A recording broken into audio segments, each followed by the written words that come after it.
Hi, welcome back to Tao of Twang. I'm Dave. Kept it short on the intro today, didn't we? And that's because we just want to stay really focused on this kind of one skill today. And we'll do some other stuff surrounding this and kind of build on it. But I've noticed lately I've gotten so many good questions, and some of the people that I'm working with individually.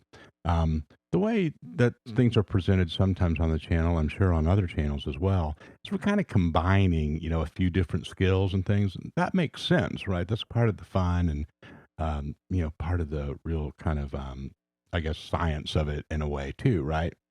But sometimes depending on where folks are at, that could kind of cause more confusion than it does clarification. So this is really just for, like, if you've got questions about major pentatonic, this is going to be good for you. Okay.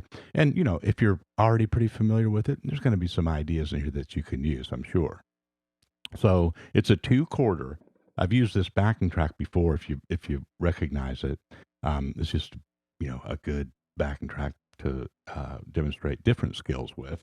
But it's D. They're both major triads, and G.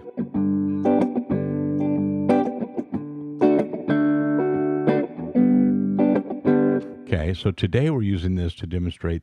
We're playing in D, and we're using the D uh, major pentatonic is the main thing. And here's the picture. We're going to get right into it. Okay, so it's this pattern.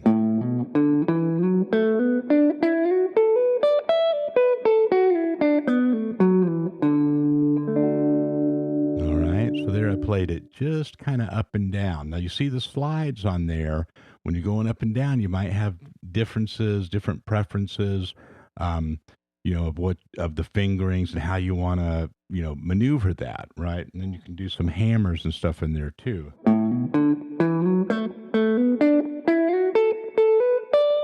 I didn't put the hammers in the diagram, right? But that's kind of a nice one. Once you get that pattern worked out, ham.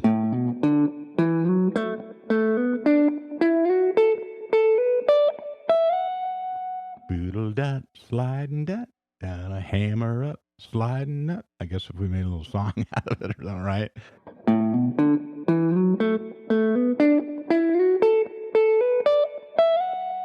Right? You get a lot of licks out of that. Let's slow that down.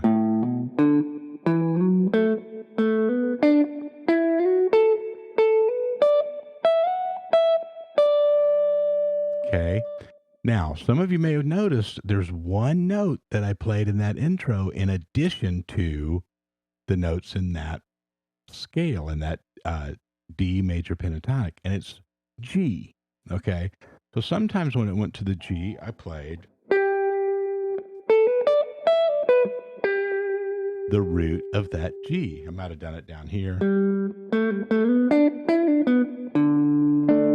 Don't really remember. I'm sure I did it there once, purposefully.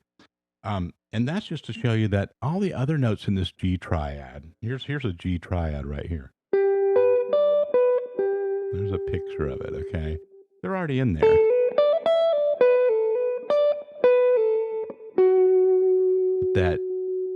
That note, the what's that? The third of the D. Here's a picture of the D. Just so you can kind of, we're not going to get sidetracked with a lot of chord analysis here, but just these triads. See that?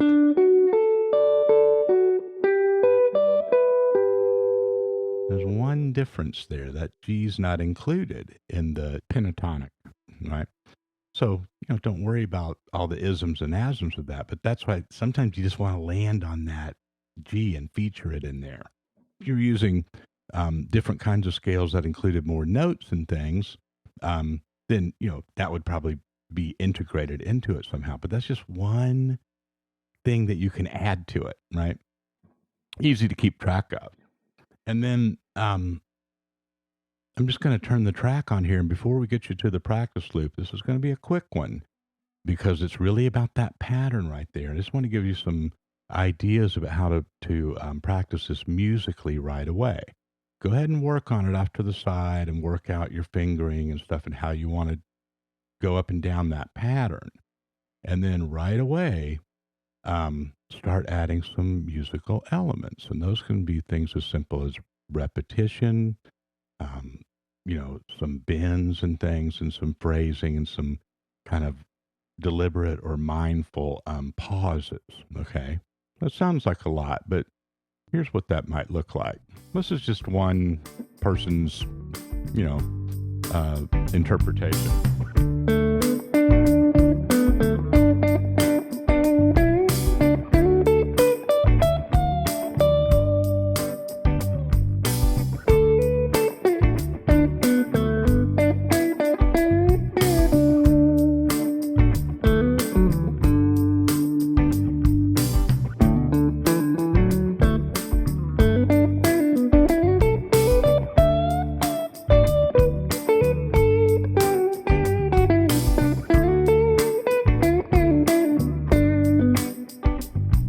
Did you hear the G?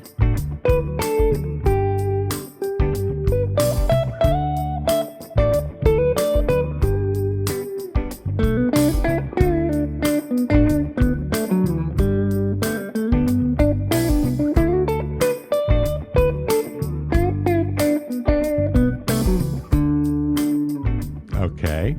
So the one that I probably didn't do the best job on there was the pauses, right? Because when you're trying to show, everybody stuff, you just tend to like keep showing them stuff or something, right? So, but there was a few, there was some resting points in there. Don't be afraid to let that space last for like, a whole chord or two or the whole way around the thing even, right? Then I did some bending mostly right here. All right, same, an octave higher. The pattern goes up there, right? It's that last little slide.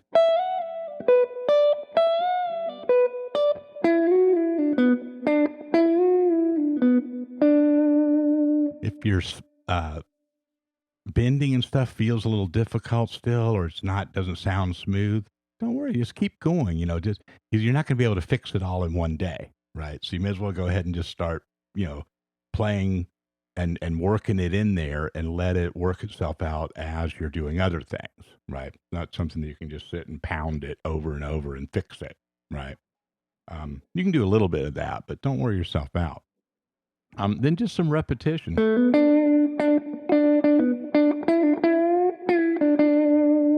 I only played like 3 notes in there, but there was a lot more notes than that.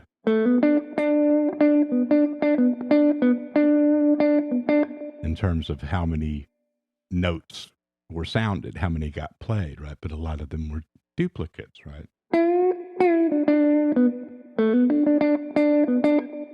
Right. Really work on keeping your pick focused when you're doing that too, right? Don't worry so much about if it's how it's articulated exactly at first, but just kind of try to use minimal movement. Right, and stay relaxed. It's hard when you're doing all these new things. You get a lot of tensions. Starts, in your arm. It goes up your shoulder. It gets in your neck. Next thing you know, you're just kind of, when you notice that happening, stop, take a breath, and kind of make a routine for how you reset your body. Right, and that's another kind of mindfulness technique. Right, it's just kind of, okay, now go back. Right. Sounds simple, but we're doing this all the time. We're getting all jacked up, right? So it's just another thing when you notice that, it's talking to you. Take a breath, relax, start again. You get to where you can do that even without stopping, right?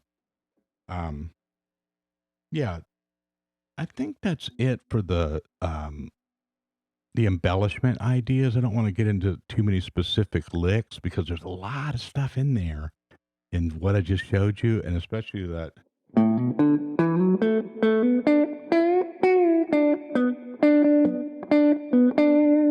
there I kind of did all of them. I made a phrase out of it. I did the hammer, the slide, some repetition, and a bend.